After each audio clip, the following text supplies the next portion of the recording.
ఏం చెప్పానమ్మా? ప్రభు బలలో అర్హత కలిగిన వాళ్ళే కూర్చోండి, అర్హత లేకపోతే కూర్చోబోకండి.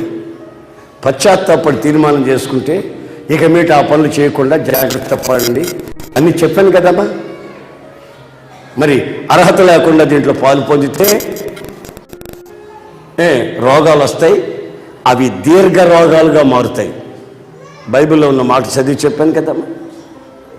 కొంతమంది క్రమం తప్పి అక్రమాలు చేస్తూ కూడా దీంట్లో ప్రవేశిస్తే కొంతమంది హఠాత్తుగా చచ్చిపోతారు అని బైబిల్లో రాసింది.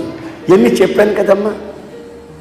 వినకపోతే నేనేం చేయను, దేవుడికి అప్పచెప్పేస్తా, దేవుడికి అప్పచెప్పేస్తా. చూడండి, మనస్సాక్షి